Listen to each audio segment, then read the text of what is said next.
Ababe the final verdict. Asem no call ye jury trial. But you didn't you jury trial. Jury ni tena asem so gyi obi a document bia bo ni nkro no. Jury ni say asem ono bu kere Japan e ka fa anas arem ya anas ho no. Wanka ni yi. Enti etisade ya ombebo ono bu kere Japan ka. Sa no mo kan e ka no ombebo de ka senya omo so mo bo de ka $18 million. Enye one amount chichimu miensa nyeme na mbe chichimu bi akoye 5 ba akoye 5 ba akozo 8 enti eye miensa $18 million. Eti jury no edo masam na abatudwa e ma judge e na wo kwa so wagitum anase wonyintum omoka 18 million no e na honorable Kennedy Japan lawyer for say 18 million no e do so dodo na law of defamation ewa America die sa 18 million no jury omuni kwan so mutimi de sa 5 million 8 million no esododo enti mefa de say technically they appealed against the fine but omuntio they did not appeal against their ruling say Honorable Kennedy Japan edi for no they appealed against the fine.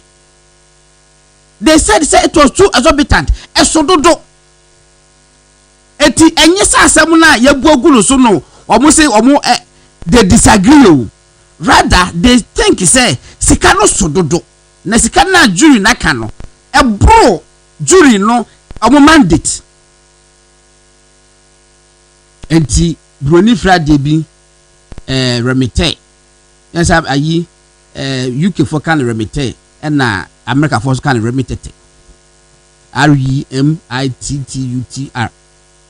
na omo tro omo si da bi ade no sododo na Honorable Kennedy Japan lawyer for etna se tro krata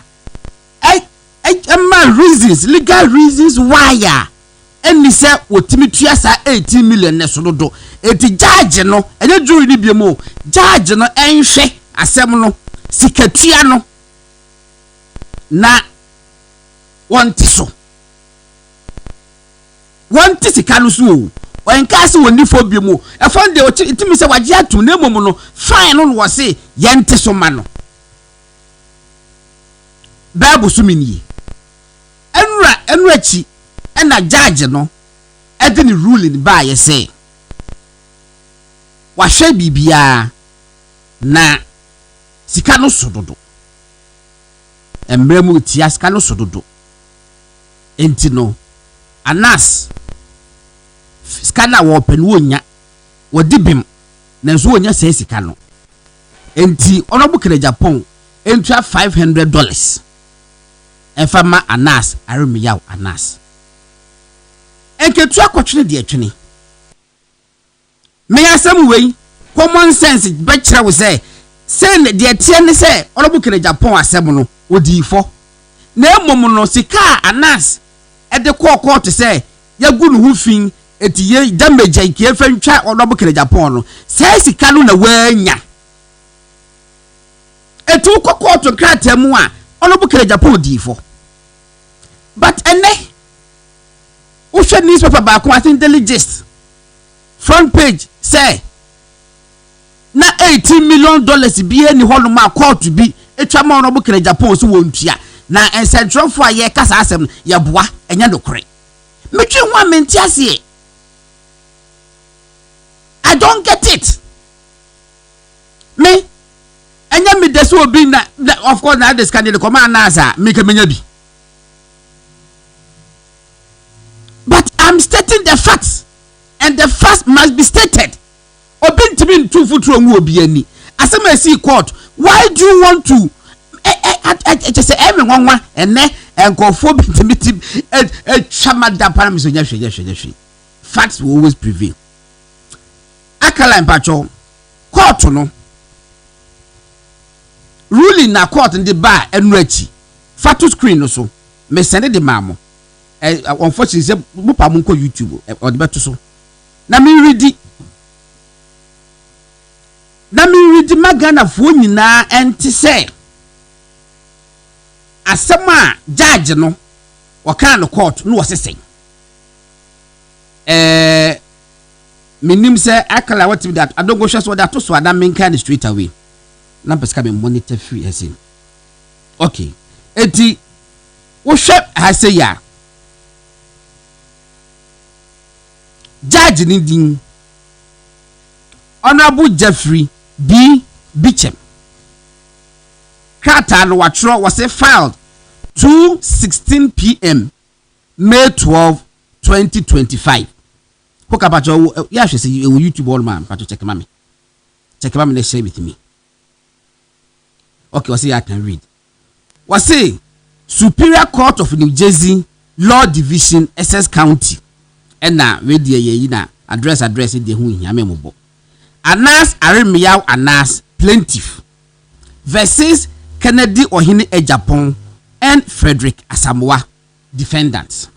Pachomuntie was a civil action order granted. Me pachomuntie was a order granted. Court ukona u make appeal for bibia and ye granted. If you don't request for anything, nobody will grant it to you. People are say Honorable Japan team never appealed for anything, and that there was no fine of 18 million. I don't get it. Me na making kanyo. Me making kan me central ni making kan. I think say central for making kan accountants. Accountant dey mo makola calculator na mo use na mo ayi, but say we accountant na akwa say ye bobo na strikers ni prana defender ti baby be strike o ma ball so boom ma ball so boom yemtie was said this matter having been brought before the court upon application by Cornell Foley LLP and Breslin PA attorneys for defendant Kennedy Ohini Ejapon Montio was said this matter having been brought before the court by lawyers for Honorable Kennedy Ejapon. Matter didn't say yes, he won 18 million and was 18 million next and then one defendant no about applicant say because was say a so do diente so lawyer for na court document na body no was say for an order molding the jury award, and the court having considered the matter, the submissions of counsel and the arguments of counsel, if any, and for good cause showing, it is on this 12th day of May 2025 ordered that defendant's motion is hereby granted. Defendant's motion is hereby granted. Who was the defendant? Honorable Kennedy Akwampureko Ejapon was the defendant. Which motion was granted? The motion say yes, he want 18 million and was say eso etiente so. That was the motion that they filed. See, ordered that defendant's motion is hereby granted and ordered that the total jury award of $18 million court document the kutabino. Me so need me obi accountants mo beye accountants mo pretend say mo ye essential for mutimi nya small training kakra so wabbing unya small training kakra bia you talk as a journalist not as an accountant being used as a broadcaster ubetimi ayesa anyedin was say ordered that the trial jury award $18 million is hereby molded to $500. Ordered that a copy of this order shall be served upon all parties within 7 days of the date of this order. Honorable Jeffrey B. Beecham, JSC, and was for the reason stated on the record. It's documenting and the can be on my phone so. It's the mechanic in a say, Asamuno, Honorable Japan D4. O D4 no, ye fine no, 18 million. Was it 18 million so? A nimbremu, no lawyer for appeal. One more appeal, no, court no, so no do. It's yamame, 100 million and at 10,000 have I lost the case? I didn't go to court say be a second and make a pay. Many more de from when I say penny and make a court to restore my integrity. And I have restored it because when the first market you can't me so no when to me after evidence I'm will have a better trophy. And I've heard the president of the country you are studying in slashing aid. You see, one of the questions we have now, he hasn't asked himself. How much leaves our continent to his country? He hasn't asked himself that. They think it's just charity. It is not. At the right time, we'll also take action. And it will not be funny.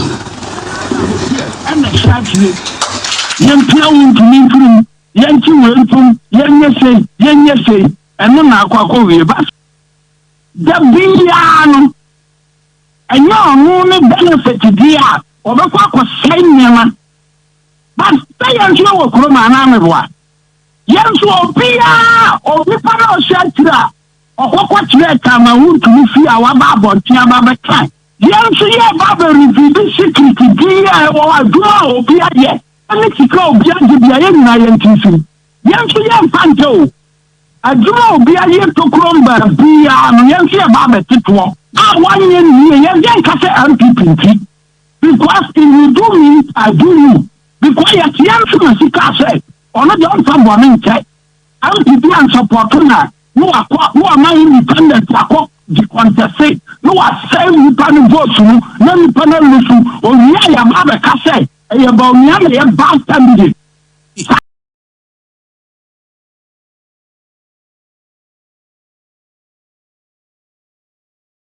Police CID. That has the key to the Undomusa. The honor and another course that by almost a night before. And I was checking on Mama, you're confused for me who said national security was a night bill. Then eventually, or Heba, SO FM said, oh, you be a chairman, sending now, see you could among the milk. Into your honor meeting in the cast of me in Dina, many one or two calls, Dinam Shadi.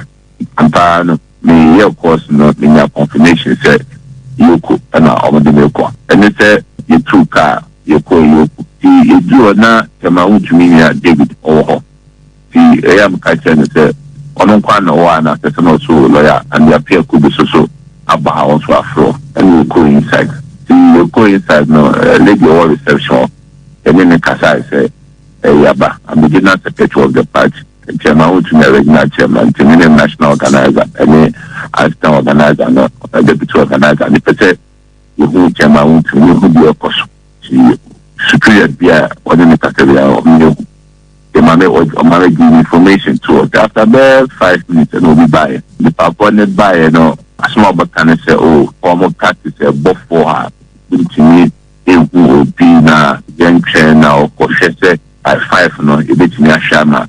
You don't know and I see you now. That's I'm not about there 4:45. The 4:45, and I'm a catcher and be so 15 minutes in that shit to me and starting the train. About 5, after the reception or no, our time in the back. If I have condition call, can over do my condition now or more SRT APP. Now be a Tiana Mosumo Papa, young Temoka. I would ask the Munyamata Mobaga Moko. There be in Quabon to one. Now one should do. If I call over the catcher, I'm power calling for college now. And I say, some of our community. So, in fact, we reception crowd, the man crowd, and yet, you say, the man now, you're not a bit. There's almost a step, oh, yes, public servant. And I draw all your new attitude to the man. Yes, everyone. You say, about 5 on call for the it's not catcher, saying some number 5 now. And I'm catching an abuse or the million carbon thing. You drop on confidence and go for not to do an hour. This year is over, and by the time your tenure is over, you will be doing less than 20%. And let me tell you why. Because even when you roll out programs as government, not all of it succeeds. I've told you that we've been in government before. The MPP in the first year rolled out 3 SHS, 1D, 1F, 1 village, 1 dam. Even those ones that we started early, look at the challenges that we faced. And so, Honorable Deputy Minister, we are drawing your attention. This is free feedback to you. that you need to find more coherence between your economic policy and your own manifesto. Else, by the time your tenure is done, you would have disappointed yourself. The second point I want to draw your attention to is that your budget, even the one that you brought, your budget, it betrays your priorities. You see, like they say, don't tell me what your priorities are. Show me your budget, and I will see what you value. This budget that you have brought is the budget in which you have told us, first of all, that you value Ghanaian women so much that you are going to set up a bank for them, the Women's Development Bank. You have put $51 million allocation, 51 million cedis, 51 million cedis allocation in this budget for the Women's Development Bank. And then you have put 70 million cedis for research at Jubilee House. You see your priorities? The budget is beginning to betray your priorities. You give all of the women in Ghana who are looking for this bank 51 million, and then you give research at the office of the president 70 million Ghana cedis. You are beginning to see your priorities. Honorable Deputy Minister, you told us that something has happened that's never happened. The president has gone to negotiate minimum wage. How much? 10%. By the way, the previous administration did way better, 25% plus. But while you are increasing minimum wage by 10%, you have increased the compensation budget at the Office of Government Machinery by over 720%. Over 720%. This is what the leader of the minority said, that very soon we'll see the true colors of the umbrella. You see, your priorities are beginning to show. You need not less than about 1 billion Ghana cedis to close the infrastructure gap within senior high schools. You say you don't have fiscal space, you don't have money for it, but you have found 4.1 billion cedis to buy gold. Gold that was being bought from liquidity that was being brought into the jurisdiction by foreign companies that wanted to buy the gold. Now you want to take taxpayers' money, 4 billion Ghana cedis, to go and buy gold. Are you seeing your priorities now? You have made available 100 million Ghana cedis for capital expenditure at the Office of Government Machinery. What are you buying there? More cars or what? 100 million Ghana cedis for capital expenditure. And yet you say to the young people of this country that there is no space. Paragraph 478. That's why I'm worrying whether you've read it. Paragraph 478. You say there's no fiscal space to recruit young people into the public service. But you find 100 million Ghana cedis for capital expenditure to buy cars and other things. Are you seeing where your priorities are? If I take you into a further analysis of your own numbers, Honorable Deputy Minister, your own numbers, like my brother John Jinapo used to say, Mr. Speaker, we have run the regression analysis and the correlation analysis on this side, and we know all the figures. I'm happy he's here in the chamber. Mr. Speaker, we have also run the analysis. If you look at compensation allocations, Honorable Deputy Minister, do I have your attention? You will find that for the Office of Government Machinery,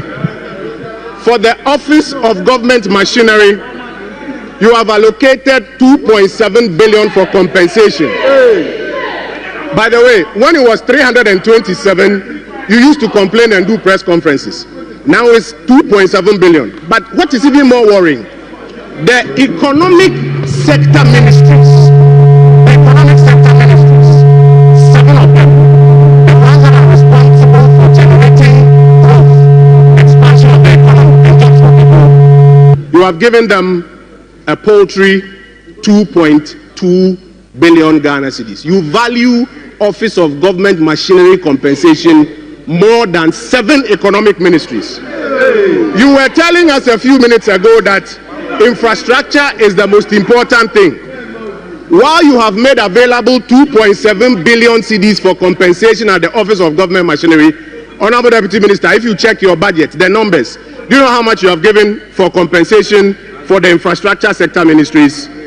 A paltry 700 million Ghana cedis. So your budget is showing your priorities. But even more importantly, I keep reminding you that the most important things that the people of Ghana are looking for improvement in cost of living. Between the state of the nation address. Na me pacho se we use bicycle, se we use motorbike, se we use abobo ya da ben wa ko gya fuel station say me pacho me to 1 liter. The mo kan say mo de ma me 1 gallon and 2 gallons. In fact, in the panodo no akopɔ nim say 4.5 liters and they make 1 gallon. The panodo no nim ba so be boa. The panodo no nim obolo ma do ni man say mami 200 was in the fuel the car na deal or to 800 da eyema de onim no number of liters pa na car no e fa de.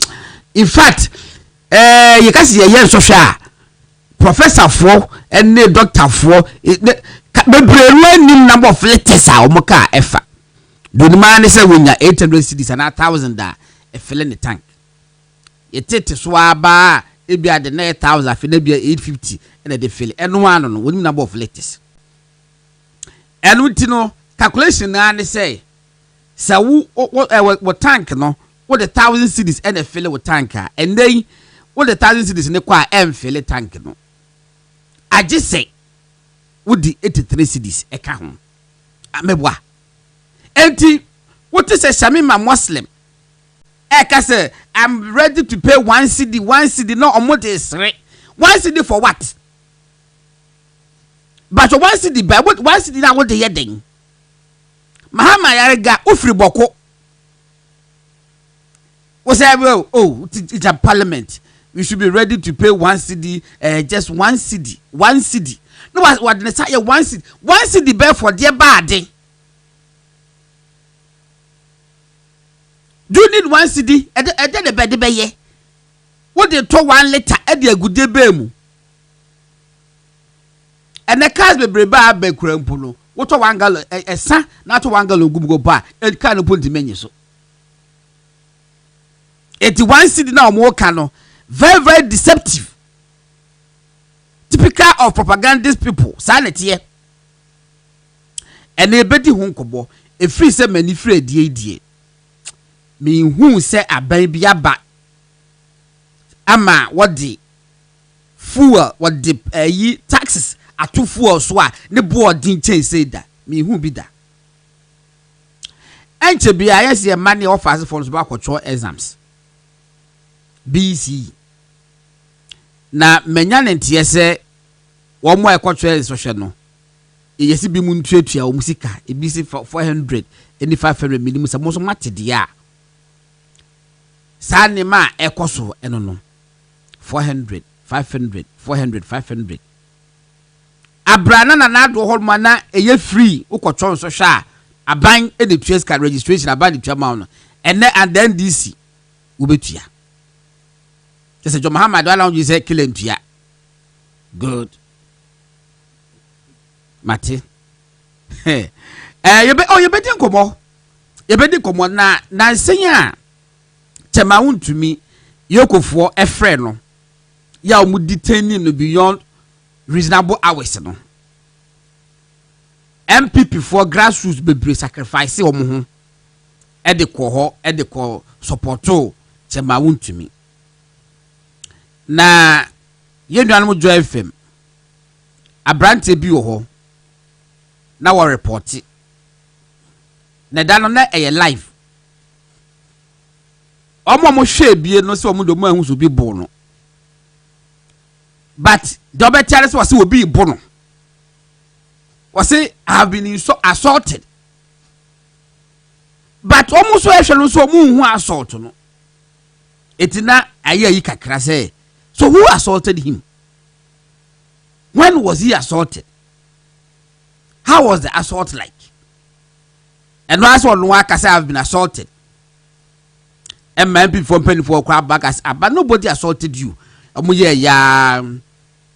But 2 days later, they say, Oma police case. Yet nyanentia over the weekend. Say MPP ni ba kubi. Yes, one and wa assault say Joy FM ni no reporter no. Then ye police for ha.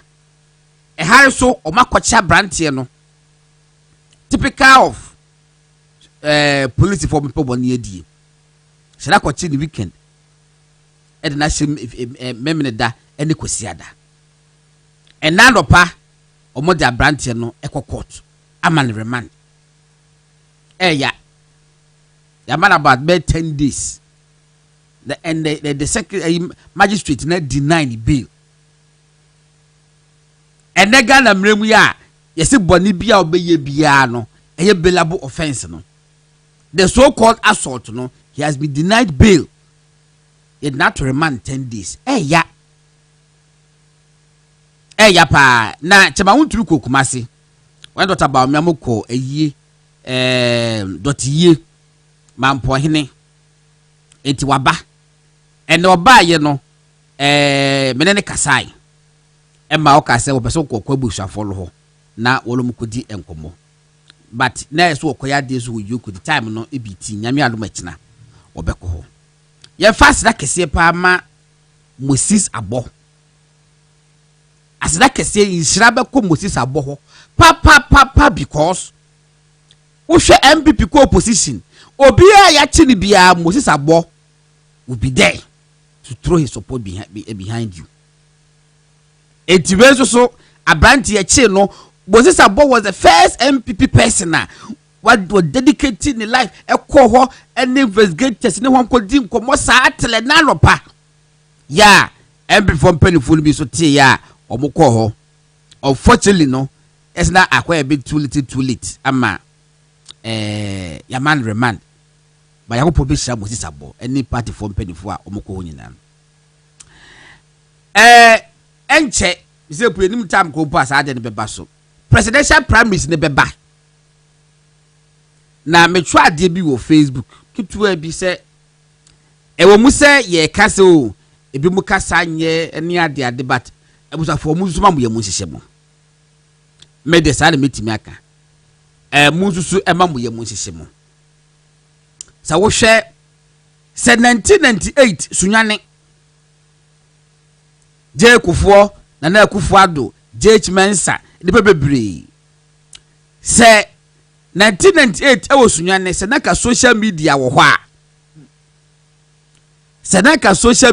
a ene ko bia beka se MPP party nagu tell me I'm lying. It may not be ideal but typical of a party like MPP internal politics ya na muoshi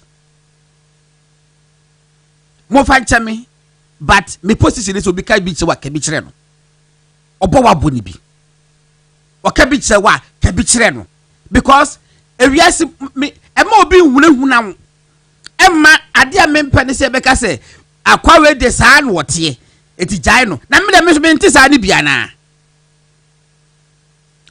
me nti saa ni bi and the word stupid who ko bet mas spell the word stupid aba me de me nti spell ana me ntro eti me de o support A project A. That's the advice. Me support Dr. Mahmoud Bawumia. Minim adia ebe madwe ase say free ho. Minim de be ya meta beta say meta betina say no 2 months running say me project Dr. Mahmoud Bawumia. Ebe loyalty ebe discipline ebe competence ebe commitment ebe say ha obi wa prepare no ho eba ni monyamu eba track record eba dedication loyalty adabi enema no doso eti eba de kasi ye talk about loyalty of Dr. Mahmoud Bawumia bosome ni enkanwie commitment bosome ni enkanwie competence bosome nsia ni enkanwie eti wa wo banku ni fa de ye betima hwe ye nimu saa ye mowudi mpo da man ko for so mawudin etie be stay focused. However, some branch number boy din dey be respond in equal measure e be ko buy e be ko overdose eti mesre party ni emu party ni ensei party na MPP ni bi oso MPP ni bi no wo so chen the new patriotic party no single individual and a betimi egu party no etimu de munyamani nyina mumunyini munyamani nyina mumunyini na utwabre no duru a yebehu ama yehu die papa enanwumre kwambe kwen ewo wejagbawe constituency wo hase Stephen Kwesi Akwa aha Major Carlos ono so ewase ko kan no mafo edin ben hawo mabwawi o pese ka modin ben na cha so tin o ti we ese cha so tin okay wono so wono nyamai na ko ka so ewo town enti no any register mo register una kuta register no yes of course okay register okay. Register there here you say there be nti men kan nti Stephen Akwa I say wakwa na say because ba ko ni eni mo enke kan se hunu amenyi nze wo ba biate no ti na wa chef gunu eti Major Carlos wa say no Major Carlos Akwa ba ye nkofo bi ya yes ogudu asante memu a ebe ba ko ya na ye nkofo de pa omo nkwa asante ba domini sanu ebe oso ntakreche Oduk maze be no je nkofo ni nzo bi so ntakracha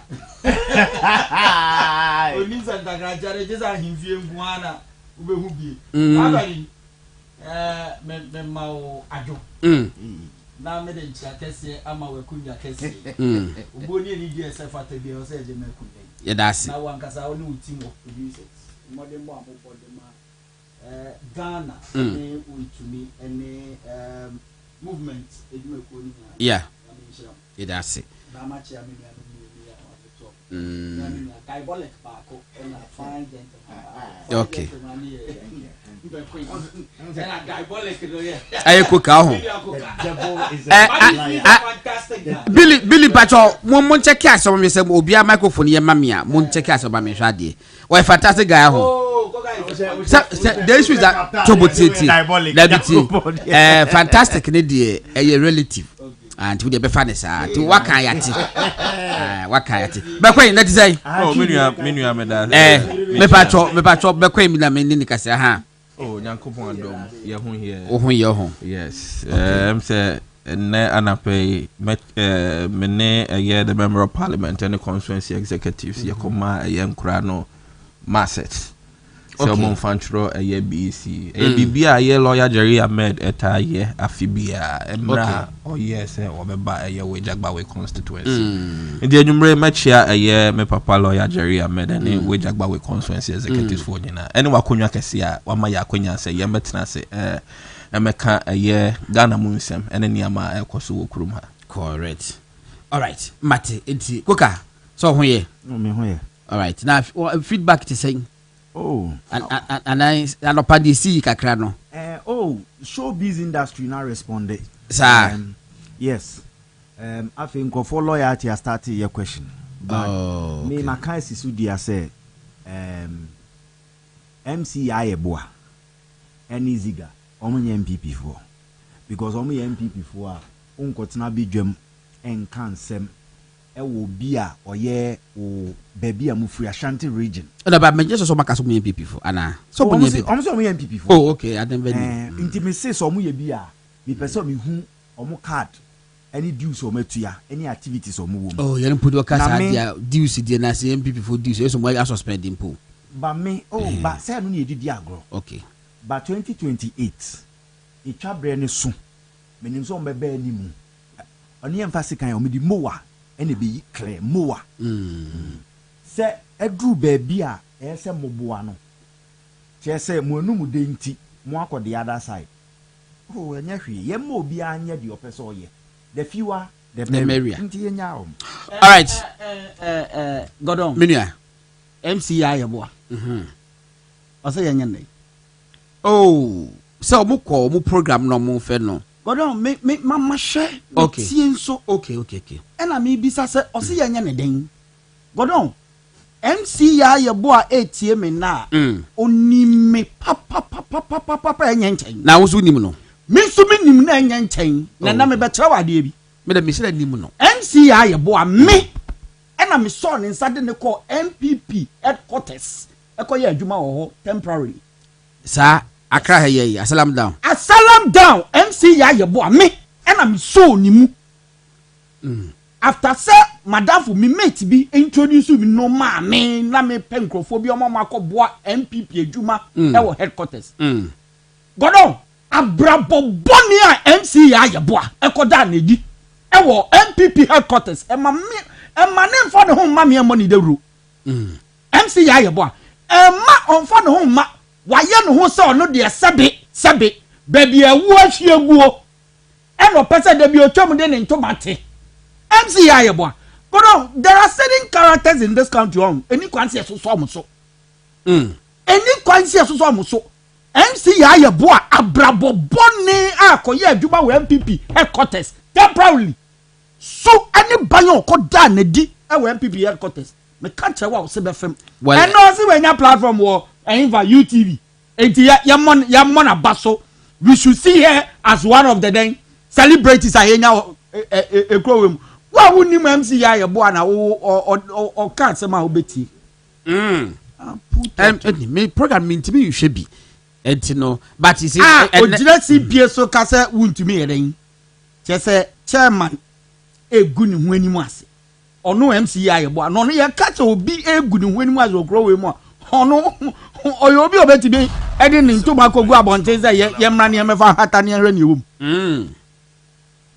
Godon, you see the next MPP elections being it national regional constituency to the polling station level no Godon ye di eni din eni bre kroye pepere yo eni ye be ye di ewie ye njina obi sabe ninsem bi ono personally o person benefit no ho na ye di aye sa adwuma no enu nti ena Godon o sha eni na wo ka abomo adwuma mu ye when people are arrested and nyoma Godon mami njina CPA so na minda general secretary of the party so as a papa. Oh, of course.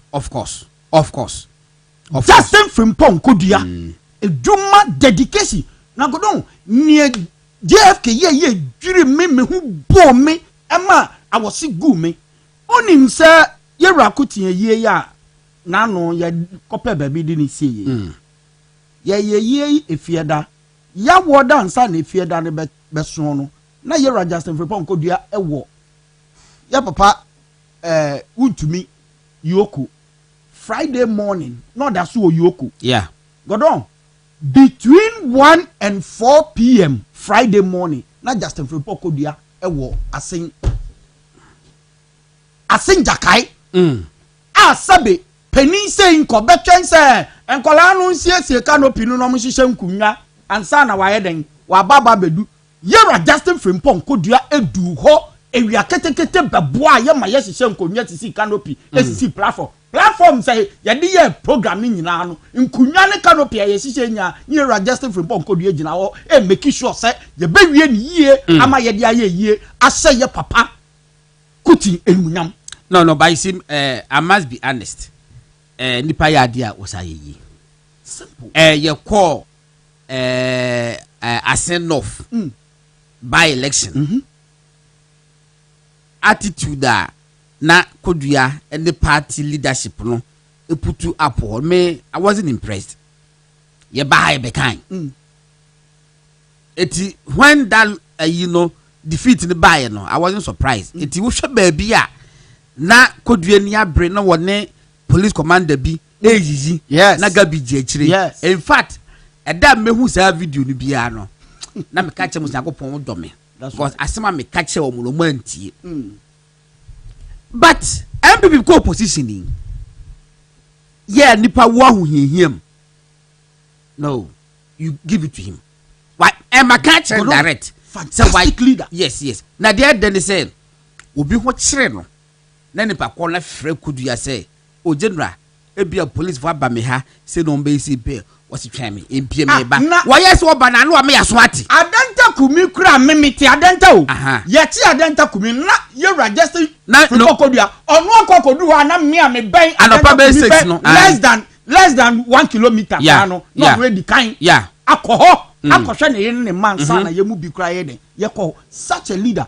hwɛ sɛ ye di nkugu akiri sɛnya ye register for ponko du ato no bo abotre odo awbrasie a odema party ma udi na tema o se menke bi nkyiraw party ne kanko nti ne bambo nti ne nkabom nti na waye din etoto nioma emma wehu se party na ye de hye ne nsa no ehwie gu kra no yase nyo hye ne nioma ehwie gu ye no ono no betimi hye ne biom yeah yes ono betimi hye ne biom nanso so ni hye mremu no nipa no uhye ni su ne ban ne nioma o ya na kire se ampa o de man se on hye ne biom betimi hye of course enti ye beda ye Justin for kodu ase na ya bona na bi mu nso abaso prince obemu ni wona ko boa ye efi chairman de so ko pensa abre ya ye da so ehunu amane ide nyame nso obunyina medase all right enti Major Carlos no bekwen yankwen senior okase nyame nso na onhira eye constituency for so omutumi ba ye yeah because omuni ho a ye ni honum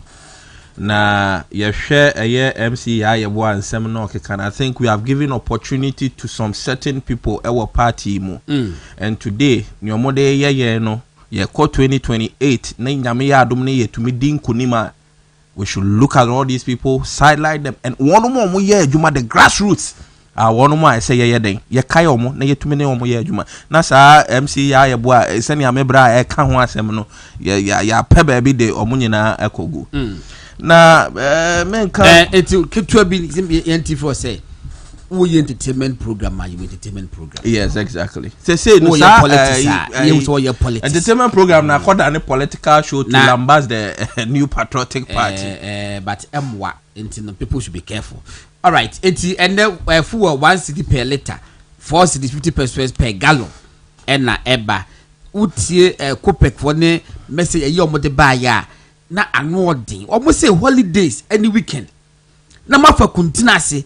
E ade ne ba behye ye kon enu nti se kenye wo mo na gye ye ya e kenne ade take effect ye ti se mo se enu mo de ko any week e na e be take effect.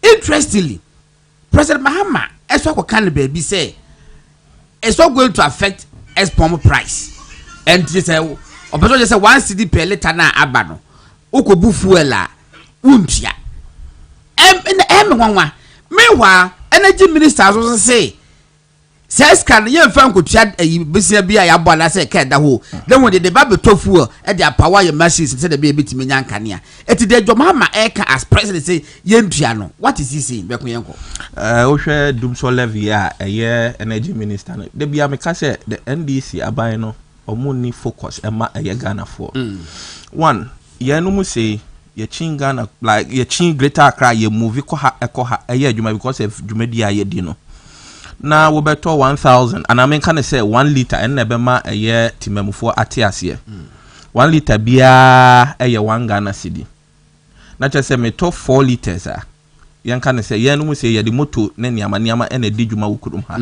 it is a moto e fa 4 liters na say me tua 4 Ghana cedis e wo so a ye nipa ye no wonu mu di dwa say yesu sabe dollar abafom nanso adwomfo ente omoniama so se say yemfa 1 cedi ento eye petrol so dwomfo e de eye friend say omu use transport and omo de run system no yeah and transport is one of the economical values that eboa e de transporting yama free one point to the other tomato ye the free north e de ba eye kurom hanoma sa 1 cedi no friend say sa trucks no wono mo to eye fuel a na say bi auto fuel be say 20 million to move from north at the Bakumase. No, I to be a fuel another 20 million. They free Kumase the Abahanuma. Look at the amount of money or best spending.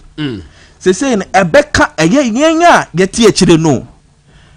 A year Nana Ado Abai at the levy by. Look at how a year NDC for a can want some money. Betting tax sabi ebia me no wo yente betting tax so. It doesn't have a ripple effect ewo yeso. Nanso sa 1 cedi ebeka ye nyina especially even employers sabi you've employed people to work for you ebia na ketua o de man kra no eswa or complaining say the 1 cedi lorry fare kra yes wo monte so kra no montumi ante so sabi nti NDC for pay year na say wo mo pay your friend say Ghana for say ye hwe ase the energy minister enne ka say sikano won fa anya den ode koto fango na on fa nte che se omo aba se wono mo bedada eye Ghana fo e wo krom ha the NDC 24-hour economy na wono mo so on beye no ene ye nne no ene ye one city ya on beje no omo wi a sika twitwiri di no mo di ne kama enche bia e na sameje mfi ekofa dollar nsensem e ba krom ha ya san kofa 1 cedi 1 liter 1 cedi 1 liter se be ye ka se the one district one down beba see NDC for say 1 cedi 1 liter eno yeah, and this is what the Ghanaian people do not want. Yeah, pe kwanya ye be first wa ye oman be kɔ n'anim no ene NDC for e be gigi ye sika ye wi a na ma oman no mo ye ding me adada ye say dollar aba from. There is no magic anywhere. Ekrom ha, there's no spending okrom ha. I'm telling you. Ekrom na gina standstill. John Dramani Mahama president enam krom ha na chese onam no tutu shades kwa be faso amanage krom ha ma krom ha no akoso no. That is not what he is thinking about. Then so ye break the grassroots ye wa se ye wa fema ye break ye pay see unemployment ye bre no musika na opeso san je every ensem. No, we will not allow that. The NDC you are exposing NDC within the last 6 months or channel should be. And I know the Ghanaian people are watching. The Ghanaian people are watching. And a bedru emre ye bedu election and na krom hano say ye ngu krona NDC no and a begu krono amaye. This is what we are doing and we are learning from bibia air course no. Me di beji say ye Ghana for no near air course say no ahokyere eye ahokyere pa. Ye ndu December ahokyere ye ahokyere pa no. Che say e beba krom ha che say ade akura say opeso otokura unya sika kura nto. Go on. Anodding. Koka, yankwai. 1 cedi per liter. Almost 1 cedi per 1 cedi per. What can they say? Say, me can say, oyi NDC ni governance. It's like living a dream. That exists. A wishful living. Because social media, na show be our appointment via. Already called the ordinary Ghanaian. Obi ojifuwa. Almost 3 or more pure. But you see, Ghanaians deserve it. Bibi you can't eat your cake and have it. Adi awoka asa open wenya. But one say, udi obi eni na unyawa. Untumi nsesa. The holiday period is far gone. But Ghanaians are so ashamed and embarrassed. They say, when we go to school, you class prefect. Ubon say now digidi work tie obi eche bo so say only for names authoritative require normal double DP. Double DP. One was life no. Ubon say o town but because we are yin ntinu untumi nyi wani. That is what Ghanaians are going through. They cannot do anything. 1 cedi no sa 1 cedi na aye ka no me say me en kan sa wo omo say omo mai omo tisu 2 cedis full or 2 cedis already in the budget no na ye tuya 9.95 pesos and as say odi 1 cedi aka ho enti say ade a full like what is so no e 0.05 pesos sa we no say uto fuel Fu obi a obeto bia no kai say you need to double it. Say en okoto ene week o mo kan so mo beye no. So okoto fu 100 cedis a. No one fa 1 cedi now so you are not getting what you want because it be reduce the output content now and e ho ya be do. This is a government omu bia. Hwe kuti kwan so ofa eye ne noma baby a or the bill ne fire Atu is forcing nam for some case or force na monte ase and he has to force you to pay what you are not ready to pay. So Atu is forcing, it's really forcing.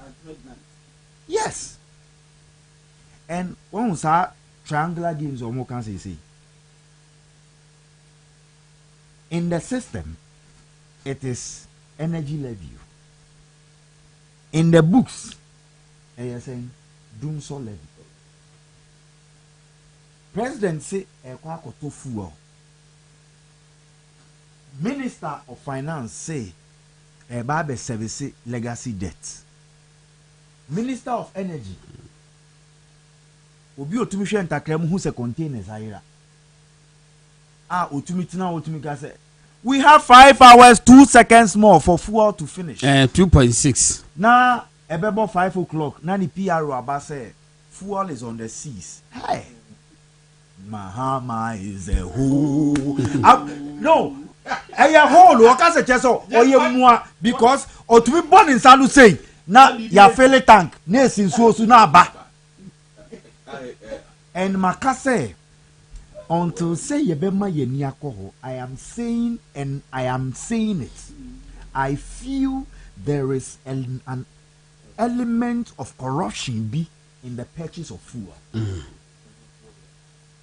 It has been alleged several times, but we pay attention. We need to see the documentation. Fuel dodo ayetu aka for, and a fuel dodo eba. Because each purchase, you know, it is alleged almost 3 million. Yeah, they can't invoice, you know. Now, I like and I commend the chamber no, for standing firm, for doing their independent job. And when MPP were banned, you were using associations to bamboo and frustrate government. You see, Chirakolano Kwano, no, you know where then. Watch your associations how to do dubious governance in leadership. And I normally the year now complaining. There be so will be a fine. And our patch also striking nurses. Now you do that, and you know the painful. No one says with social media for now. Social media so no more di nurses at them, and the nurse ba could be emotional or dear go musono. And they still meet and nurse for this company. Yes, what about story? Or say or share patients. Our HIV na need the la one. Name kwa nenina. Ade a onye eduenya. Now or pray ni benefita. Or say or your wicked government. Tama na who use nkrofo against the government edi nanado ukofa akwea ne kon ti say gearbox ye dia ya alumi o she canteen no odi nkrofo atem ne sa no mabai odi otumfo atem ko share kwaku manu mu achi no mu champanifo adapa no now nim say be duru so the energy levy we as a people dumso levy ye na wafotimi kan ye Dumso levy, I say sorry. Demonstration I did Kumasino. I don't feel say me. I feel say you This is where the government says. Bahana Mahama wo. So say dead goat syndrome. Baby a word drew. Or say baby a word drew. Can not pray for another time. Jenny do yen repusuno. See a yo yet channel waha. Drivers. And they are confused drivers. Yes, but drivers in here say no matter what. The variables will not change. Say nipa na yes you increase no ama abine alternatives or my abine chamber ne ma abine 3 alternatives are you looking because the cost component they call mo no enye small and omo your calculation they can't even transfer that cost component to the consumer into omo say mon sesa wa mamu 3 options mon hwe no omo ntie enti baby e drew ne die Obia and sorry. And this is e-levy opea unse ni sika no. We nye optional. We enye optional. We wujina kwa aka ho. Na ka ti break na be ball kra. There is a cost component about here. What you say? Say uye list mistake na oba fa o car. No two. Now down we need to so be pia. Wa ball car because fuel usage no e be affected. How say fuel prices cut down in the world? Who claim is $1 cut down? No fear no ya no pepe nanso accommodate. Bibi akoso pepe nanso accommodate. And ne John Dramani Mahama untumi address issues ha Ghanaians. No me hu hia no ne na mekeka. Na ni nkrofo so oyesa okokape ne yasma police war any BNI for NIB for say yembecho because you are criticizing. But who did more criticisms than you? Why in a Canada you are not governing. You are putting stress, pop and causing pop and with panic and fear. Because Nkrofono to Abama no, Oma to forcing, Atu is forcing the catch on say the economy was steady in Yinan who say ye hear taxes. And there we and Kitwa. But Ghana for say, I dear we go through pay or mobile COVID tax in every because they will be making more money. No, I can't just say we COVID tax. No, the another tax a do abesheho. Now and also no, what me because they say no government is struggling to make money to pay its workers because their T bills no DTR.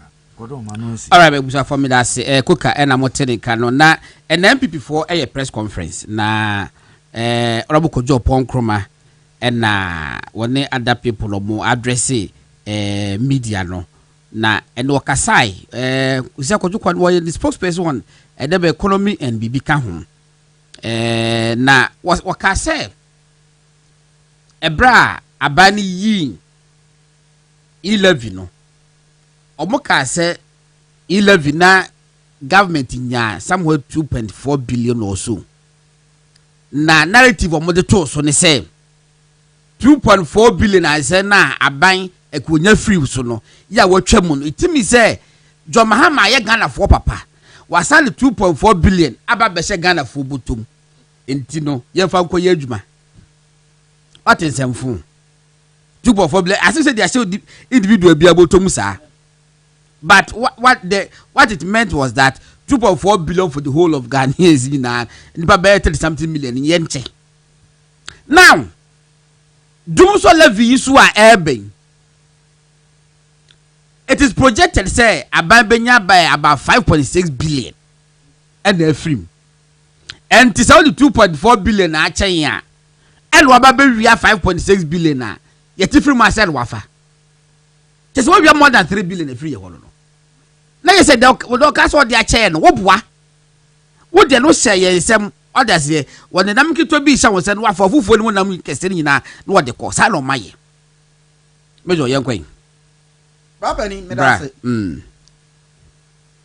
Sabre was in Ghana for nyina ye entoma koko ebo yem. Na ye di bi boy ti di bi boy ensa.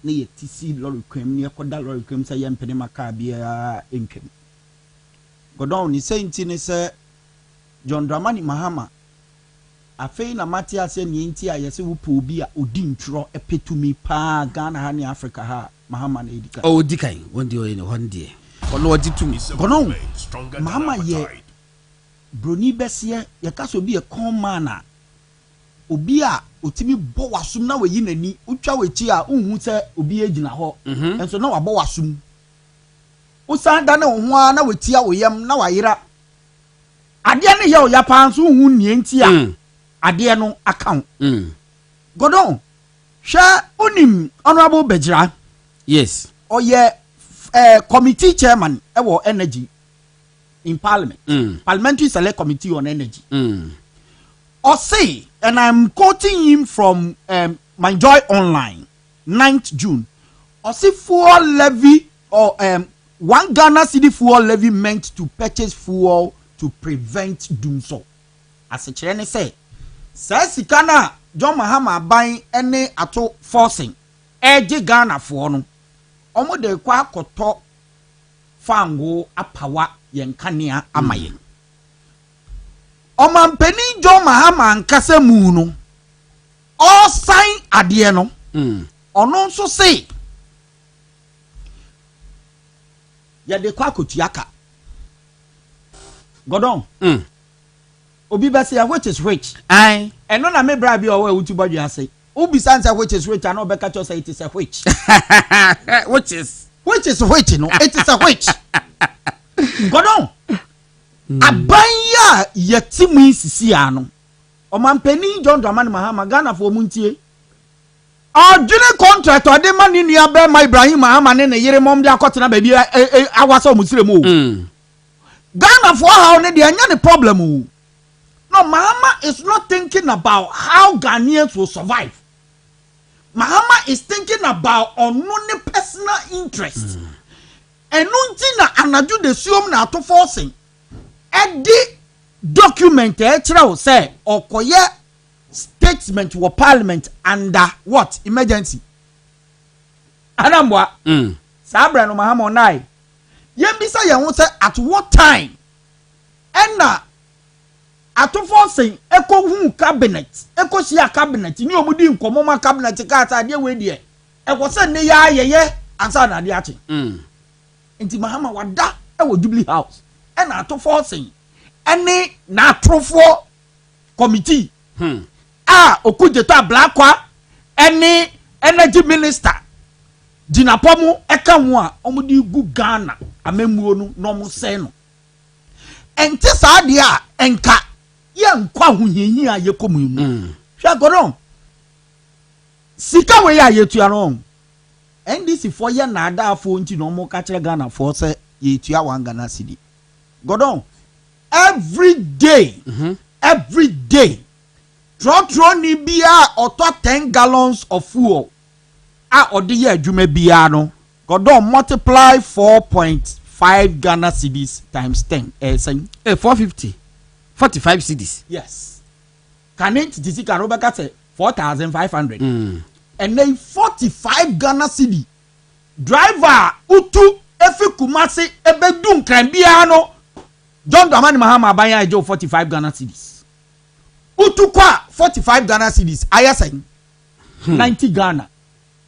Enti ube pono na wo ye juma egu John Dramani Mahama membuo mu ni bottom 90 Ghana cedis. Owi ansayo Mahama say odesa etuo ye ojiwi ko echire a enche osan di roto ebe pewo so besa ba o di roto no be den ebe pewo so roto ne ba godon ni ebe ba won say roto to boot bia ebe nu bia traffic ho enti wo Ghana ni a wo ka trotro efri akokumase anei edemu fa wo use 10 gallon no roto miensa ne nan e wo kumase kwan so no enu be waste time be 1 hour enu so be we 2 more gallons ya traffic we wo ho yes e be 2 more gallons itu be no kumase no na what 12 gallons 12 times 4.5 calculate na anoading abanya oni tema a ne yam hyehye no wone ma ho no asamboni odidi Ghana fo no asamboni adodoma Mahama odidi Ghana fo no na wo ma me na wakokoto ubidie efi enche a wode ba no sa papa na obefa wo na ode ne track kese ba beso abidie no ne bayira no ne banche no egu ka ni mu die efi enche efi Kumase efi Savalugu efi wan ba bedu ano ono so petrol no oto na nka ne se nka oto 10, 20, 15 gallons or by multiply no by 3. And to work calculate here, de biara dano. O ma me kokwan so a. Se ni sika 20,000 Ghana cedis a. E wo so kokopa 10,000 Ghana cedis e ka ho. Owobio, onibio, e wo so kopa beka ho. Na so de banche no ni nyaadua na to so de ne ba bedu nkran a. And na isa to so de no. So beton no 50 Ghana cedis a. E was osan any 20 Ghana cedis e ka ho na ye 70 Ghana cedis. Ahunyenyi ani amane a John Dramani Mahama aban e de breye no. Gonon enti John Mahama de sadum so levi gonon obi bisa se MPP aban ye den e de nkane ani si so for 8 years. Gonon ye ba ye in 2017. Goron Ghana for ebisa ye say adentina dumso wo ho NDC force they solved dumso problem Mahama kan you or say I solved dumso problem before I left power in 2017 okuje to black wo nyina beke bi say dumso omu survey ya adentia omu so omu the car power buy omu mention ye powers omu de buy ye nyina MPP buy ye after 2020 no omu boy suje say yemfe bi ma meka ho and so still na light ni so ye ba be fi abem 2025 NDC aban say dum so no asamba biom no obi a wo ti abemu a wo solve dum so problem o ba ya wo si dum so na ba biom ananyo ba na asamba ni me je wa me ntiase at one breath dum so mo solve ye at another breath dum so mo asamba biom ama mo amo se ya ka kire mo se dum so problem so be ka ya ye reja akoka se dum so na NDC for ma ye tene mu over 4 years no enya hwiu na ye sikasem eye sika na NDC for ntumi ntoto nneoman nya ban sika nkoto fangu ya emambegu yen kanea no mu empower ma yen asame na omka yen omse ye boa ne ye atrofo na it wasn't about money na ye MP for na ye nim amembo ni ti ne ye kasa na ye sikasem na nya sikasem godon on say mperifo bu baby say owo ori ofo say ya na why no ahwe wo de on say NDC for ensa no mo we na eden so bo ade na godon enei mu na makwa ba afa mu na mu hie sika no na nka mpo mu hie sika mpo am nka ho no krema yen mo se mu di kotuaka mo anso a mo se mu di koto fango e di egu yen kania machines they don't know what they want to do. NDC and Mahama, they are clueless. Ye ka so bi nim nyansa adwene a ye di bu manya e ye jo Mahama ban ni NDC. Nyansa no ebi ni ho. Plan ebi ni ho. Enti omo sori an omo pe, yan try we hwese be ya. Yan try we hwese be ya. Yan try we hwese be ya. Eno no mo di bu oman no e wo Ghana ha. Na unim e wodo. What the beba? Esansa Mahama de onu ni onimu ye ne se odi ntra na wa baba ye no mo na wa baba ja ana no ko read this speech no say fellow Ghanaians na ni wu ye wie ha onim we crash to tell Ghanaians say Mahama ene na ban o ma bon isi onim speech no eye me ekofo na atrebu ho no ana mo ko tam ye copy and paste no omukotam wie ye omu ye editing na amfa no oduru so hu se fellow Ghanaians wo na o se o she dade aseresem no man social media for gazo Mahama de oye humorous obwa wabon see oye obi a oye mampani a ogira ne na so anka immediately in speech writers no so fire mu nyina of course because the working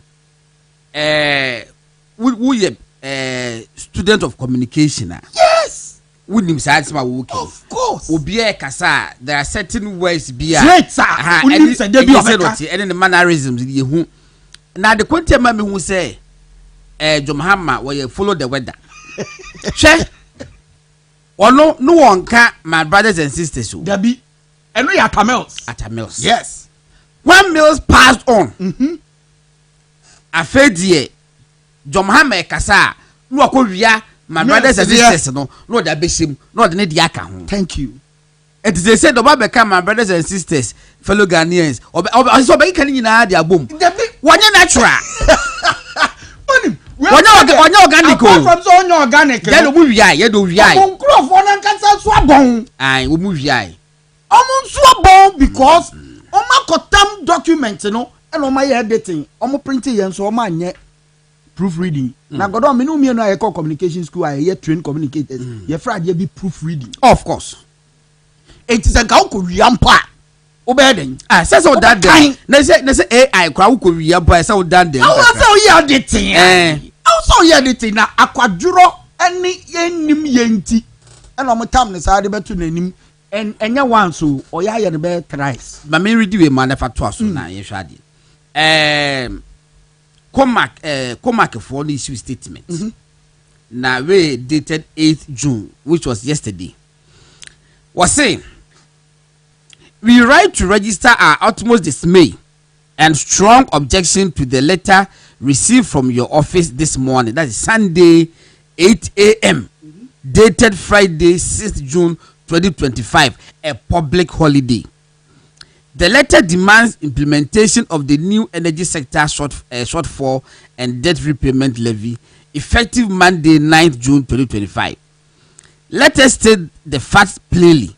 This approach is neither lawful nor operationally feasible. It smacks of coercion rather than governance and depicts a military regime issuing a backdated directive on a holiday and serving it on a weekend for next day compliance borders on institutional ambush. The chamber leadership met the Honorable Minister for Energy and Green Transition on Thursday, 5th June 2025, to discuss the levy and table 3 practical and necessary demands to mitigate impact. That engagement, it appears, was merely ceremonial, as the concerns raised have been completely disregarded. Meanwhile, COMAC had already made our position clear in our 4 June press release. The downstream sector is burdened with 8 separate taxes and levies, cumulatively representing 22% of the ex-pump price. The ESSDR increment pushes this to 26%, threatening industry survival, competitiveness, and consumer welfare. Worse still, the abrupt implementation denies our members the lead time needed to adjust systems, prices, and inventory.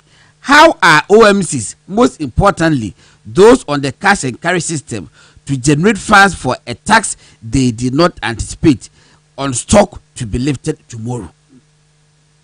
What you say? And now, or to us, so say we therefore wish to state unequivocally, COMAC and its members cannot and will not begin implementation of this levy from Monday, 9th June. And now, to us, say there's a second. Okay. La paragraph bill baby na mid the pa was saying we request a minimum 2-week transition period with a new implementation date of 16th June. This must not be reduced to a technocratic rush to impress. We are industry stakeholders, not bystanders, and we deserve better than Rambo-style directives in the middle of a weekend. So what are kind? Chese Yambo Ejuma Yekui Abaso. Yes. Omayadi. Se omejina brane. Na omatinte sukoko di achire ABC aban. Na abaso body am demo mu nyina ne se. Unim se omo sheda yo madwen se omo de bag ne. Enter efie da na ne edi kan siko metimi awia in the interim no mawia. Plan nanu no. Because on se bibi say ba even machines no cry, pump machines no cry, it need to be adjusted. You be adjusted now. I was say Ghana Standard Authority for Ekokoshe. I was say National Security for Ekokoshe. Can you take just 24 hours to do that? Wait, and yes, you have to petrol mokeko. And your additional tax I would hear them. Would it to petroleum products? Nebelum Susu said, yeah, petrol no crack na Godon Ghana, yeah, bread 44 Ghana city 50 pesos. I was so. But I now got all yella. A good came once and some oil, and also you have to move. I said, you know, it's a petroleum product. Godon into petrol need diesel. Yatum. Oil now got all the answer some engine, no so engine oil, no so Yatum. Enti one she ya yen filter. Ah, ye de kwako se oil ni mu kura ma na filter yen oil no so kura ye be den ye betum. Ni nyina no eye sika twitwi di a NDC aban egie go mbotom na godon ti asem bia John Dramani Mahama e ka wa ebe hurahura me ana. Osi President John Dramani Mahama warned that failure to act would risk another cycle of doom so. Mahama eka chiro se hwe fom na wan hwe soro ade beto wani no ade bewo wani no onim se sa papa ya no ko gina parliament 2016 stronger than the last your friend the state of the nation address eka parliamentarians say ono John Dramani Mahama wa hwe hu se yen financial sector no egu na egu yen so a because of the Bank of Ghana inability to provide supervision our financial sector no so na ama na yesa ye wie ya NDC MPP aban ba ye cleaning sector na sebe no sakai o say NDC MPP for egu aman for banks enne ugina CPA so ye campaign no o say o solve dum so one can so all sign or document or sign so say we risk going back into the dark days of so Mahama adi onimu ye pa ne say all kai will say or the obekwa him and no na why no godon why or say if left unaddressed this situation poses a severe threat to national productivity and in industrial growth. The president said we cannot afford the gamble of our energy security. Okromfo oriawa na wa said aye no ho te say or the bibi show bottom obeyi ninsa no wan so ninsa ma hwem ninsa mo a no do sika ko sa na John Dramani Mahama otie enti ene yeti we Ghana fo nkai no mu hunu say ye sorry anapa na se Ghana light eduma light no it is not because any machines e be my light o it is because John Dramani Mahama buy omo buy ye MPP kakra na egum no madi omo we enkebe den no obi ayentua ne ka for the past 6 months when your dollars dey a chop for enkebe den no obi ayentua ne ka for the past 6 months or the 6 months salary at aban enkebe den no obi ayentua ne ka for the past 6 months or see the economy was criminally mismanaged by Akufo-Addo ne na ban and kokoko tata flight over $170,000 edema the vice president and the vice president ejina podium so no kasakura je say obutu so mo tete ma me ne keke mo tete ma me ne keke enti dum so yi a eba bebe me de me hu say dum so bi ba be ko afei na eba be si ni simpre mu because NDC for the omo ne ntro pa ni NDC aban no etise ayi bafan ene form enti godon me de me kan say Ghana for nkai hu ni embo ya boso na mum ni eba no eso se ni abesene ko.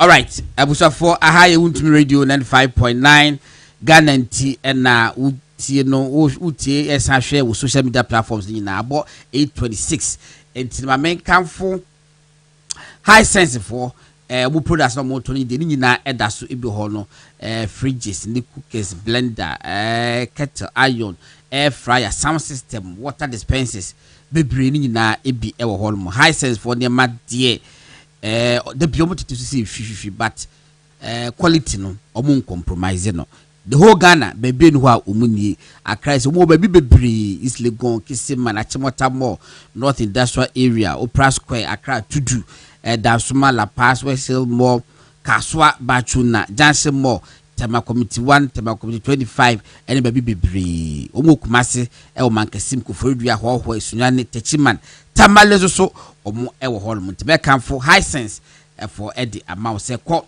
na kwato enema TV deep freezers ni bibia air conditions bibia bi e wo high sense abusa say wo stomach ulcer and typhoid fever e hawa make kanfo gastro mixture Eddie amount say ko GB na wo ho ento menso plus mixture so no yenu ano ma omo eco feature na asama befie no make kanfo menso plus mixture Eddie amount prostate so na hawa ye be na prostate hawa prostate plus mixture the no e na betimi ajo obetimi akọ Repast Ventures na naboache herba Ecos Pharmacy Ashama main station any House of Drugs here wala pass obetimi akọ do super akoton no nya so fa so kakra obetimi frezel 248778899 0248778899 from na enomu nidwa tabia takum diem emema nyina Supreme Court judge die eno no ena makanfo e dia ma OSP eso so eye ne niema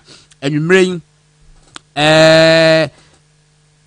orakano frata ebusafo etro krata babontin se enema ekoso no omani enye ho but me de makase I think say we can even it's not about the family per se, it's about Kanufrata, and I'm sure say he knows what is best for him to do. Legal issues na cause of court no one cause no pursue na one share so enka na sem no first look say jaben so die ono so nya akwara ntini ni bi be says what try futu dia ene ono ankasa no ni jijiji eno no ntiminim se me kan sa case no ɛna meka sɛ the MPP mo so internal ɛyɛ ɛkɔso ɛkɔfo ka sɛ adena pagya bebree no so no yɛ no so ɛyɛ ade a ɛkɔso ti meaning which of these issues are ɛkoka wo bɛpɛ sɛ wo bɛbɔ so then na bɛka second one here there MPP internal issues. Oh, MPP internal issues there baby internal issues in there back. Okay.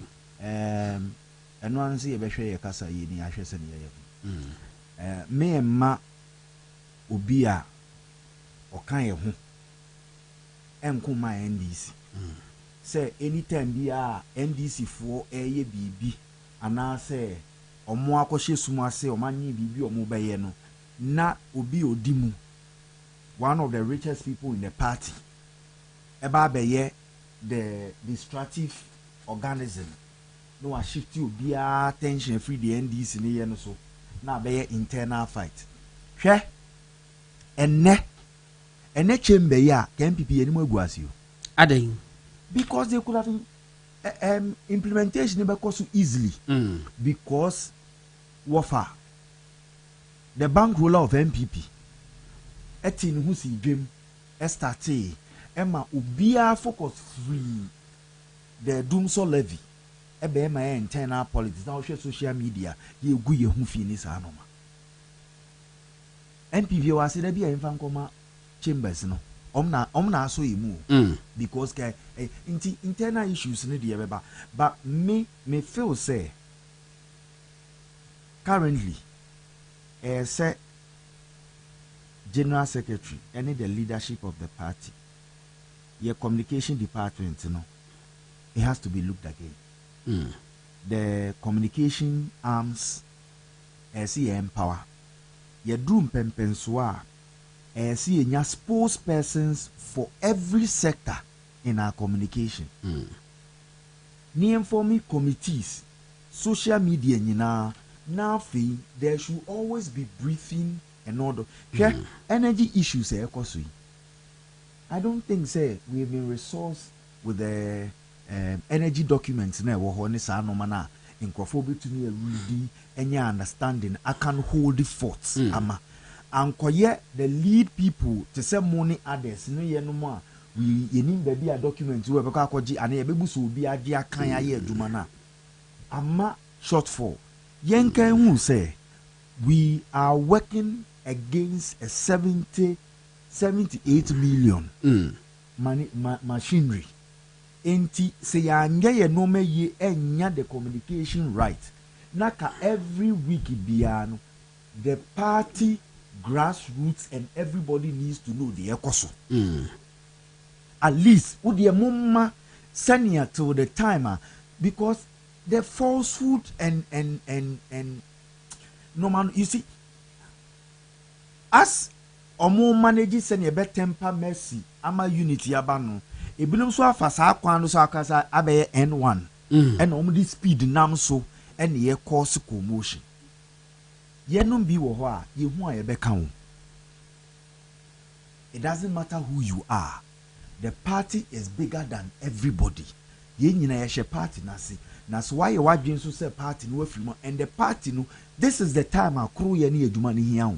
Men twen emma enimu. Men twen emma demonstration a ye see ye be ko ye nko. Men twen ma no manye and ade ye yakra ne say wakwa ye adwuma awie no. Na ya ye party for no a post a ridicule.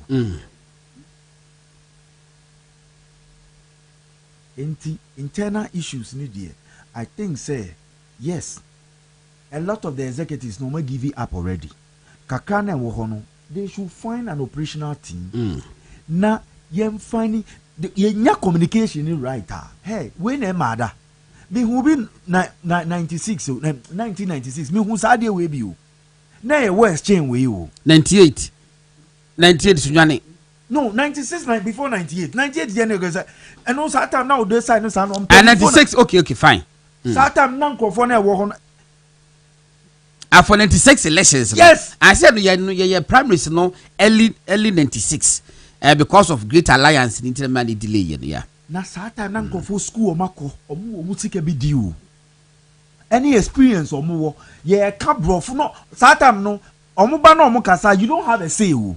And then party foot soldiers ne saa noma yenye bio because wohu nkrofo na ejina ona e kasa Mr. Anderson no mo ne saa noma na omo kasa ne saa noma you veered o ko hwan ho alagete anim na awoko another roach anim na awoko ana Christian church anim na awoko who born you and then you to be buy and penny for no enti surface we ebeko ena ebinim ho a o ma start twan throw with data say ena we ye say ena no young defeat go back from nekoshe from 1979 neshe how some bad results are churning out am you do baby I do nyame adum social media boy. So you can research, you can read data. Me uba obi entu futuru ngu eni. Me ma obi en use ni personal greed entu futuru ngu eni. Ena mpenimfuo na moye adoye a na adane war hangings. Any citations amode call round no. Let me tell you. One vote. All you need is one vote from everybody. But Obi vote and any personality and ebema others will come. Into why your papa ma Obi now nam and I'm going to fees my way and I'm going to hospital never to my way and I'm here say Sadian no it will cost you. That be yen will be out the see yen niema. And I make a foot on me Bible ne kase. There was something kumbeyeno. A man said from Poom. Yes.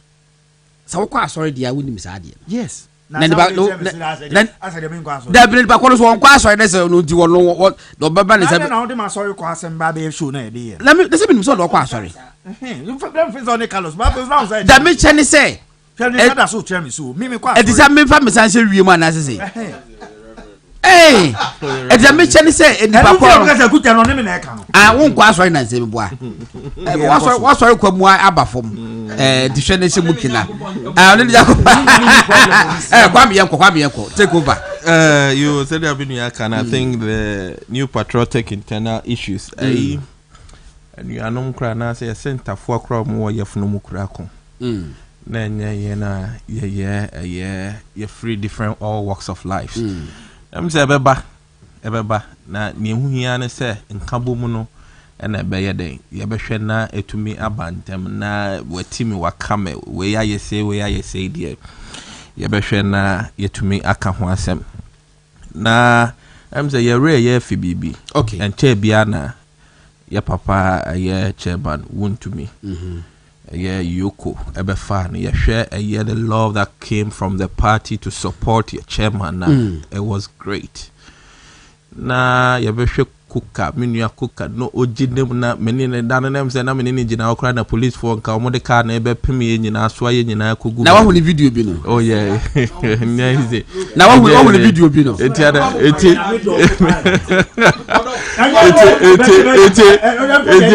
Obi bi opese o kan de ko so na.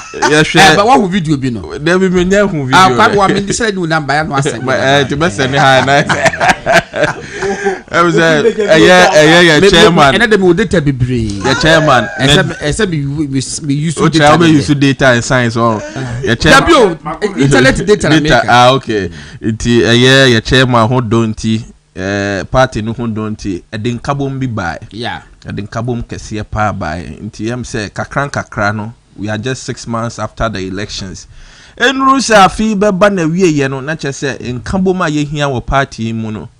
Ebeba enionyam na wo hwe Yoko ad kwan a money e fa so I mean the abuse of power e wo krom ha sabe na mene obi din komo e kire ne se enti nia wono mu ye omo kire yen se MPP aban san ba power would also have to retaliate. As I said, there was no clear count on the facts was watch chairman to me sabe baby a abrantie no ana papa yi ebeda owa abusua wako cross no mako che no che se o how any atete amode abrantie FM mo say afa yen fa 50 million 50 million cedis emra emebele no enya ye papa Dr. Muhammadu Baumia and yen papa Dr. Brian Achiampong and ye party mpanyini for ye senior ye general secretary so di mu kan tintima hwe se ye papa ye bayina na nkanne oda so twirim yade nanso ni nyina hye yen kuran se party no ye do party no hye yen kuran se senior me kekako se nkabom na internal issues na asisi no yen hwe niama we nyina na yen ka ye humbom na party no etumi akọ nanim na megidi se ne ameka ye no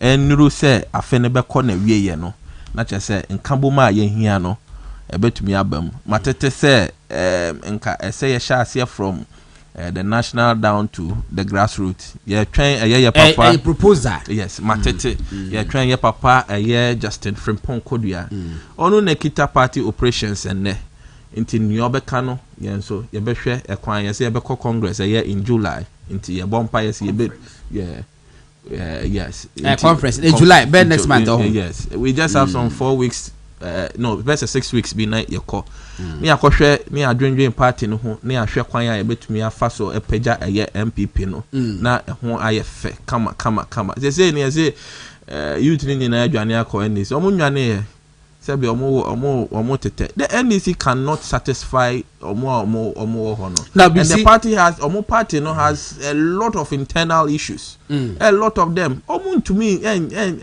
obia come so the MPP no we will bounce back some no mokeka no eya na menwanwa na MPP for school bia ku school akwa but simple data to compile the data show Ebra na Akufo-Addo be president Oko Jubilee House wa in fact at a point in time na MPP for be proposi Oko Jubilee House wa emrante ma ba wan kwale wona panimu bi ani ho panimu wo holomo a we almost chief of staff pe and e pania wo holomo chief of staff and deputies 2 deputy chief of staffs no omu na we under 40 Carlos no both of them were under 40.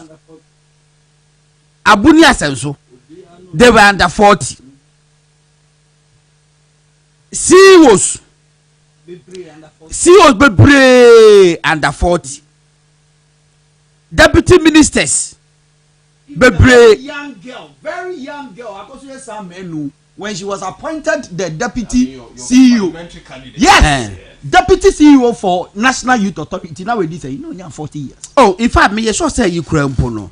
They appointed first. No, first, first one. Abugri Moon. No, they were under 40. Now even Wejagbawe, MPR, yetu free so no, and you see Wejagbawe, MBA, slighted. He was under 40 before he got that appointment. In fact. Fatima Abubakar. Yes. Under 40. Director of Communications at Jubilee House. Eugene. Aye. Miami Chrome. Newspaper will be a chia why. Yes, you catch it. Aye. Eti Omo Dawson. She. Woko a year state housing. Kwabrambo for appear. That affair will be 40. Virus. Yeah. Affair virus will be 40. Woko Ghana publishing na a friend say David Asante was also less than 40. Exactly. PMMC Nana Kosewia was also under 40. MIF under 40. Granting under 40. Jesus. But bebo I am one say my yesama as if say Nana do buy no and Kokrafo no don't buy without recognizing the youth. Meanwhile, so we recognize the youth to the power and Mancofon Casasim say dear and Asare-Bediako Justin Frimpong Kodua. Obey General Secretary. Obey General even before he became the General Secretary. Why? National Youth Employment Authority. Yes. Nowadays he was less than even 36 years. And because Obey the General Secretary felt what 40. Yes. In fact, and he managed that place. General Secretary Justin Frimpong Kodua managed that place for 5 years. Yes. he was under 40. Yes, in fact, John Kuma of blessed memory. Yes. Obey NEIP. He was under 40. Exactly. So what are you saying? Oh, mistake nearby. Why? And Mebununu 8 years old, 8 years free. For 8 years, kind a lot of them. They say omo haneno. Yeah. Omo vote ma NDC no. They are not interested in governance. Love Omo dey say omo ko parties, omo ko events, buy tickets for them to go. Omo free campus, a free uni. Na omo year service ni wiye, na reality ni hate omo a. Afei no omo dwane aba governance. Omo rap politics no. And omo for said because omo campaign ma no. Saa time no omo bape they should get something to do. Kofi Tonto one manage the whole of Ghana embassy or US. Yeah. Kofi Tonto was less than 40. Yeah. Kofi Tonto means people were 40 no put ya minimum. I'm ya. Na Kofi Washington. I'm ya New York. Omo nyanda 40. Yes. MPP for 80 enumre enkai hunu ade ba ko. Yeah. Enkugo ni de yedi. Ekwanya ye fa so di nkugo na enye fe. Ekwanya ye fa so ma ye mpedifo bi ene yedi ye wa bra na wa bem na enye fe. But we still cannot change the fact say obi ntimi be dada ye say NDC for ebo amebunu ti na MPP. Enye no kre. Enye no kre. But no me come anim wo enkoma. Yeah, the ba yes. But no MPP baby ayedu no. Eye wo say ye ka no kre ekire nipa. Ye ra Kennedy akompre ko Japan. Oye di nkolasem. Aden. Godon, oye di nkolasem because sabe mete say na oka history. He doesn't know the history himself. So nim history pa no nim what posterity has under his armpit or its armpit. And can some onka. Godon, onim say in the year 2014 a certain Alan Chamantin who wanted to be the flag bearer of our party started on that same note. Oh yeah, near Canada, Japan, any it's a new January for your party. And I caught him. Alan Chamantin in 2016, early 2016. Wait a minute, so Samia Wuku. Yes. Director General. Friend say. He was under 40. And then I said, what 40? Yes. Yes, yeah. Nana B, you didn't call NSS. Nana B. Henry Nanabu Achene, or yeah, national organizer. Under 40. Gift to one mensa. She was under 40. Osonoba under 40. No mundi 40. Godon. Eti no kre. Eti godon. Alan Chamantin. Okay. Emra na Ghana fu hu se de bi MPP aban momra meje ye nte se nya omo su sabrei. Se ye hu mu fom so amoye between 2017 and 2024. MPP for niama ha me ye dia mo nkwa na betimi age ye. A Ghana for esu etwa esudetire no. Ebi na Canada Japan eye. Saa time na Alan Chamantin so be gina simpie so ka say MPP will lose 2016 if we failed Nanado. Obi a utie mi bia come joy online City Newsroom na kokoshe May 19 2014 Alan Chamantin ka the same thing na mami so Alan said the New Patriotic Party must win. Yes. The 2016 elections at all costs. Alan Chamantin, the party's twice defeated flag bearer aspirant, had said, touting himself as the best candidate to win power for the MPP in the next election. Mr. Chamantin told the MPP New York chapter on Friday that the thought of losing the next presidential election was frightening and difficult to complete. Just a replica of what Kennedy Akompreko Japan is doing. But I am telling the good people of the MPP, when you do Ghana for MPP for Amute Yene Enumre, near the kind, Mamma Obia Womukutupa, and Shamukutupa, and Kantramu say Obi Edidia Jam, and I'm talking to the grassroots, Amiamekaumbi. Say Obi Edidia Jao.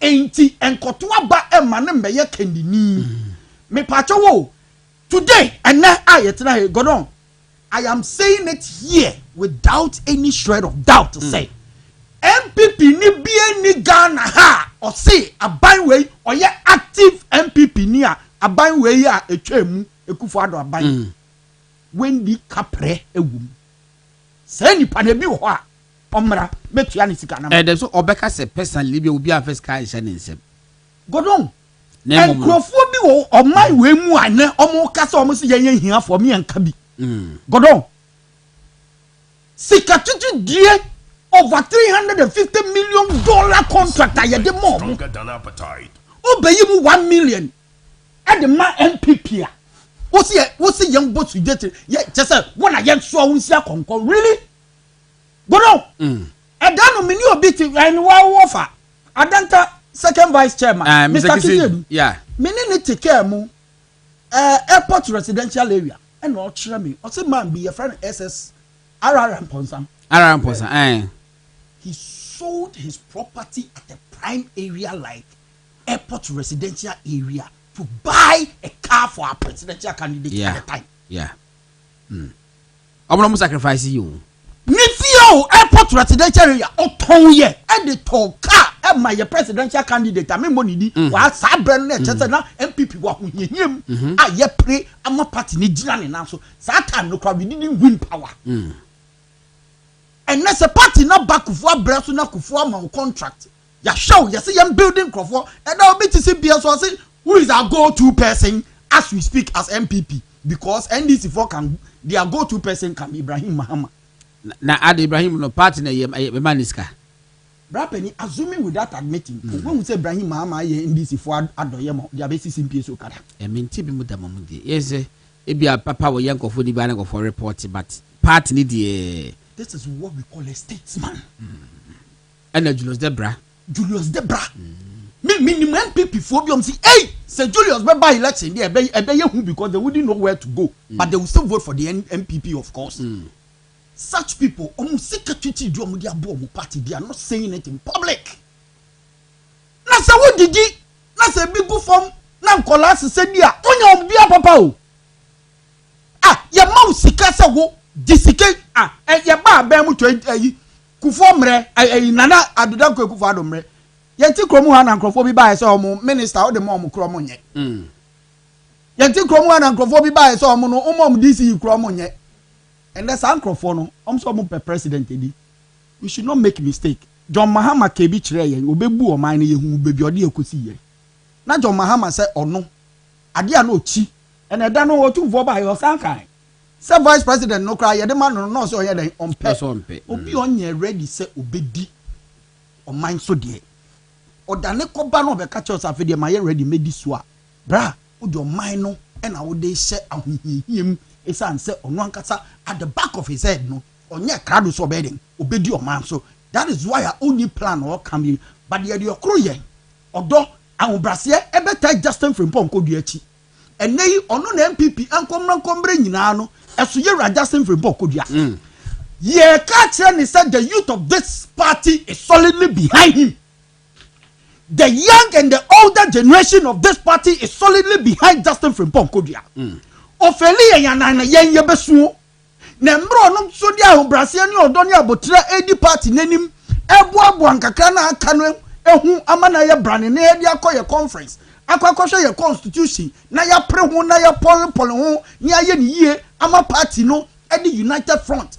Aye ni grassroots elections abra to the top. Whether top down approach whether down top approach ni nyina no ye Justin Frimpong Kodua bedi echi e ma ya ye no fefefe ni ye wie na se ye kopre se ye nkoto aba e ma presidential candidate bi and a flag bearer bi no bedi o ma we no godon me kwati akwa me here I think say Dr. Mahmoud Bawumia is the best person that we must all rally na ye me fe wo Bawumia ho say onim so wie ne thank you to yin na papa into na nimuto so be contest flag bearer. And I said to him, the time no answering. Thank you very much. This is what we call a statesman. This is what we call time. I think so for me. You see, I'm so yet. Pressure about Musuja Binyon. I mean, you are quite election mu. Ye 5 months in my. What's that campaign? I was someone resting a crack. I mean, go on. That party no crown for Katebia Mabonte says you will be able to me as a campaign. But who? What say young for Korea? What pound mpo say? Why you be bonny a young fan chow? Who say any payana what ye see more or can some na sabi? umu ade na adam kwansefo odwom na akɔtwe sekan se mampon hini yi ase ena godon MPP mbie kwan sɛ yenye campaign ko campaign ekoto ayampia da bia ne de enye sa enye mampo hina yi ase okɔ mampo hina yi okɔ dotie no wie ye no ena da bia ka sɛ ayi ase ase sɛ ayi no ayi da bia ayi no kwa ene no mu wie enye kumase enye asantimem ehwa baby okoni nkomo no nya asantimem ehwa mampo hina is the second in command when it comes to the Asante hierarchy. Ba se wo frɛ yie na se bibi ayeye bia in Asante kingdom no tutum it can be linked to na sa wo say yie die ba yire nya yie na se na me say oka no enva obeka wo ukro state baby akọ no they were morning dabi aka wan sentimem and sentimem be their party ni from say me dey precision dabi okay fine ebra betima kan say by precision ti na me ka say na yi ase obeka say bia eye na se ho no and the oje microphone godon to mami do kan na won ti ase enne senkan say ye na mekohia ni ye meeting matu mrawo especially when you say ban on jamming, especially when nipa na nti a wo krum no or you defour kodon na no kranche nipa oyo himpon eye ni ewie yo e na mkohia yo enye te bia ka ena yesie no na ebia ade achi Tuesday papa ko yensie and nyame aduma na anadwe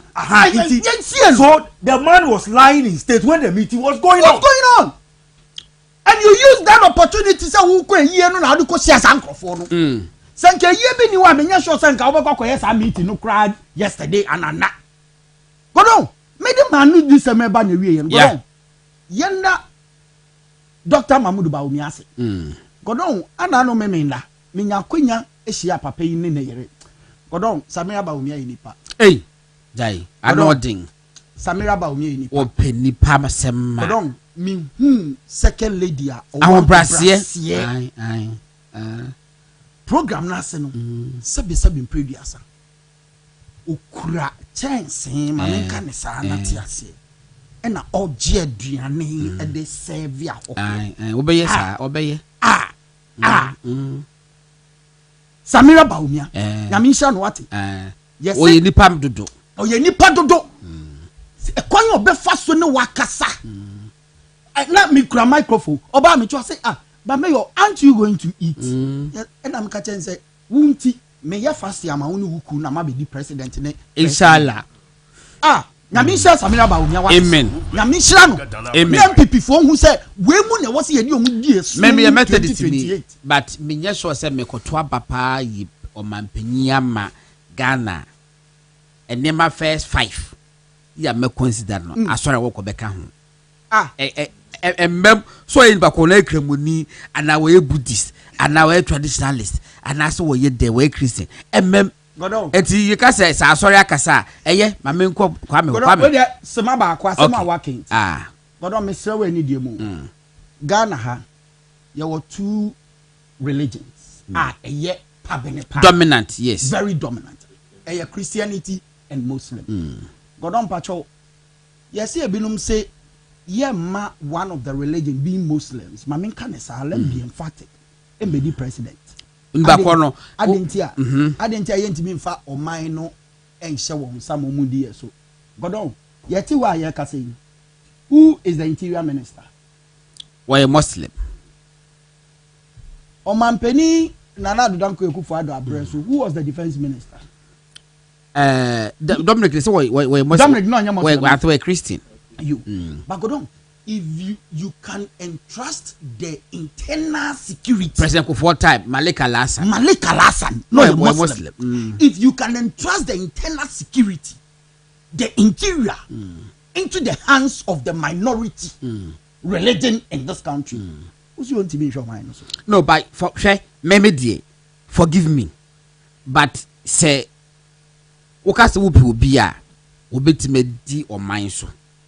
na my religion o first 3 considerations no se eka ho a mebu jimi for Of course. Man kind of crime. Especially when the person who is making that allegation crow no so crass who you Christian crowd when Jimmy na idea your friend Christianity crowd no or a waste of time.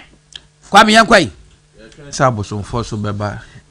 Ya no ma ye gun sen. What koka? Da mi koka so Christian ni o. Ya no ma ye gun sen ya twa say yes so ya be ye ya ba be di. Koka tini die. What's a traditionalist? Gono akadi ba kwese ye kan ye kan was Minister of Foreign Affairs yet say so obe resign when to me resign Islamic religion and they kind of Muslim religion, Islamic religion. Yes. Now cuz they be kan Minister of Foreign Affairs Ablakwa. Oh, when to me resign send your kan ye no the country is weak. Is very weak. The media in this country is very weak. The CEOs in this country, they are weak. But I mean, you better than as I say, what me akoma ye waiver Morocco. You try say ofri on ma obeba no de we tender the resignation letter. Go on. Visa nana. When can we say your bottom Kupako airport obedu ya I know. So I'm resigning. Send you sikan you know. 78 won 78 wording to aso e ba mo ntia se to aso de kasa 78 where did you 78 go on read that 1225 Kwame yakọ yo enti you try say Minister of Foreign Affairs e be resign e wo krom ha because entro akesi a wo twa to ye mampanyin dada na adodankwa Akufo-Addo Bema Obaya Obebo Ejuma ma Ghana for the past 8 years wa ma Ghana edru bebia edru Ablakwa ya train so be resign na ya hwe godo ma memfa akwanya so ensanchia me papa lawyer Jerry Ahmed Shaib also pajama pa yes so pe yes obobo pa me MP obobo so tadago nye kwanya odane we jagba we constituency no